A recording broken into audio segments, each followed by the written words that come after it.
Root mentioned how the media has portrayed Michael Brown lately, and they have taken offense to it because while some media outlets have used the image of him in his high school graduation attire and his cap and gown, others have decided to use an image of him where he looks like a gangster.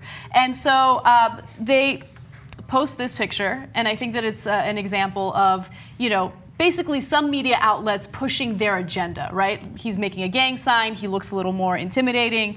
And by the way, he's wearing a basketball jersey that anybody could be wearing in any basketball court in America. Yeah. Black, white, Latino. That's the least threatening thing I've ever seen anybody wear, right? Yeah.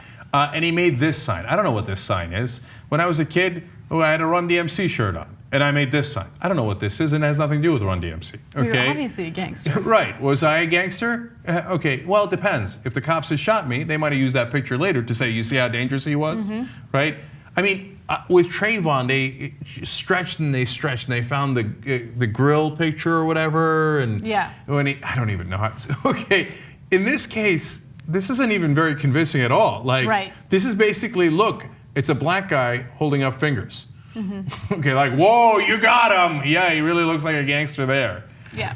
Look, I will say this. When it came to the Trayvon Martin story, I think both sides were wrong. You had one side that used an older picture of him where he looked extremely young, and then you had another side that used a picture of him where he looked intimidating, right? Mm-hmm. And I think both sides went out of their way to find images that met their agenda. Now, in this particular case, the Root mentions, hey, why is it that they immediately go to this image of him with his fingers up like that, implying that he's doing a gang sign or whatever? Let me read you a piece from Raw's story. While initial photos showed Michael Brown in a cap and gown at his high school graduation, media organizations and conservative bloggers are increasingly turning to a photo of Brown clad in a Nike Air jersey and throwing a gang sign as a way to sensationalize the shooting while inferring that the young man might be a gangbanger.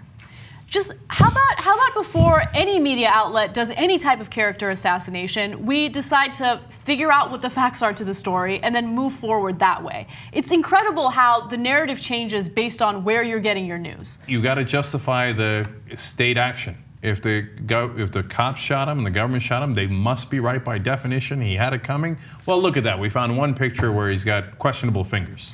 And it's always a little interesting that it's usually the individuals who are in favor of small government, the ones that want to privatize everything, including our police force, because they think that it's ineffective and it's usually inefficient. And then they'll turn around and say the cops did the right thing in this case. In every case. Whenever it comes to cops shooting minorities and using excessive force. Anyway, in regard to this story, a number of African Americans living in Missouri decided to use the hashtag on Twitter, "If I Were Gunned Down," to kind of indicate what type of images people or media outlets would use of them if they were gunned down by police officials. And I think it's really interesting because they'll show you the contrast. They'll show you an innocent-looking picture and then a picture where they're supposedly more intimidating. So there's one person, obviously right there on the left-hand side, he looks intimidating. On the right-hand side, no, he doesn't. But I know. But it's gang signs. He's a gangbanger. Yeah. That's what I'm saying. We don't think he looks intimidating, but people would somehow twist it to make it seem like they're bad. By the way, I've taken pictures like this all the time. Pictures where I'm holding liquor and I'm acting wacky and crazy or whatever. It doesn't mean that I'm going to be a dangerous person, but no one's going to perceive me to be a dangerous person because I'm like a petite white girl. You know what I mean? But if someone else does it, if a minority does it, oh, well, they must be gangbangers. There's another example right there. By the way, you know who has a lot of pictures with weapons? White folks that are in the NRA, right? Conservatives who never get called thugs, but pose with the most deadly weapons all the time. But somebody holding up a couple of fingers in the wrong way, nope, that's it, thug, gangbanger. That's perfect, right? I love that. They see him in the military uniform. That's one of the good ones. Good, yeah. Oh my God, the finger in the wrong way. So it's all in how you interpret things, isn't it? So think about your interpretation the next time.